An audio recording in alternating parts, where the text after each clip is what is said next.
You work hard, someone else takes your credit. We are told if you work hard, the results will speak for themselves. But that is not true. The results don't speak, but people do. You can be the smartest person in the room, and if you are quiet at the table, your work will be grabbed up by someone else. Now tell me honestly, how many times has this happened to you? How many of you have faced this situation where you come early to the office and leave late in the evening?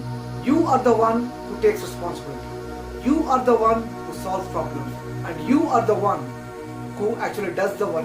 But in meetings, your manager praises someone else. You sit silently, feeling frustrated and helpless.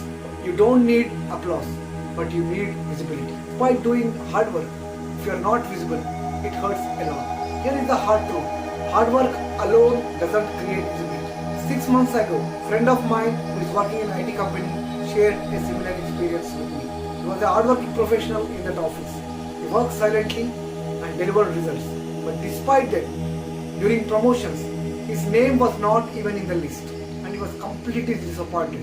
And then he realized he needed to change few things, and he did. He started to document his work. He kept a record of his work and the results he had achieved. And then he started communicating with his manager and co-workers by sending mails, updating his work status and speaking up in meetings. The manager noticed. In 6 months, he got promoted to a higher level position. Work is same, but different visibility. In the end, I have a question for you. Those who are going through similar situations, will you stay silent or will you try to become visible? Drop your thoughts in the comment section and subscribe my channel.